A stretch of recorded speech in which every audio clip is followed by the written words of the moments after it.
Good morning mga lodi. For today's video, tayo ng problema nitong induction cooker na to.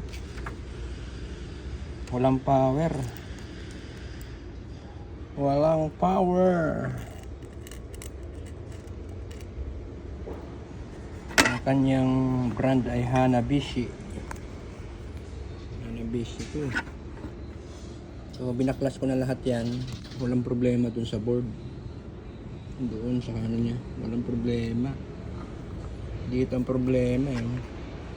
Pag pinindot mo yung on, ayan o yung on, ito yung on. Ayan. Ito yan, ayaw nakasaksak yan o. Subukan naman natin technique. Makikita niyo itong dalawang ano na yan, ayan. Ayan yung push button on niya. Just tingin nga natin kung gagana. Ayan, gumana siya oh. Nag-on na siya oh.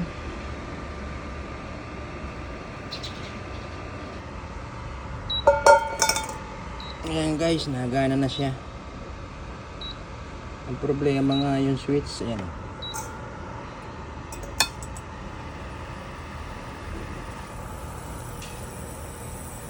Ayun. Ito ang problema. Switch nga. Ayaw na mag-on. Ayun nga guys. Pinalitan na natin ng K101.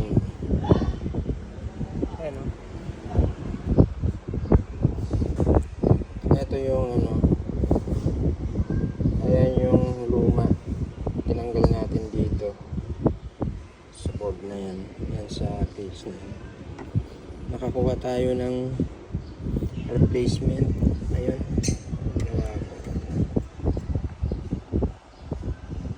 Dahil nasa side yung kanyang pin. Ayun o. At hindi siya sa sentro doon sa pinaka-pindutan. Gumawa ako ng ayun o. Binali ko doon yung extension para doon ko didikit. Kasi yung luma din naman nasa ilalim ang kanyang paa. Tapos yung pinalit natin ay nasa gilid ang paa. Diba? Interesting naman natin. Interesting.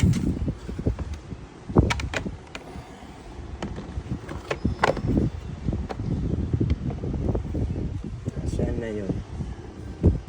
Yan, sasok natin.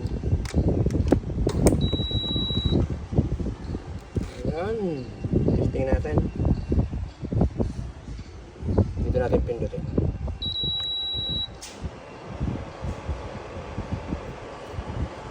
Isa pa. Yun. Matay ng kaldero.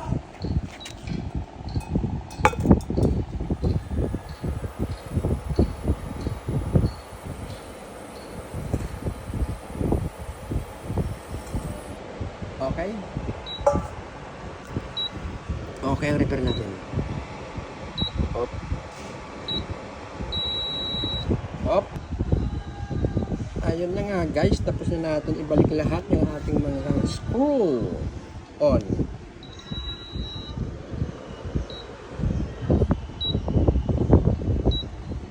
Minus.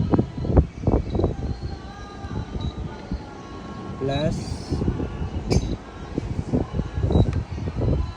Indicator niya naka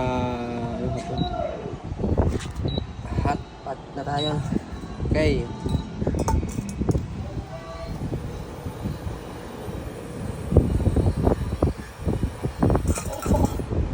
bilis minute.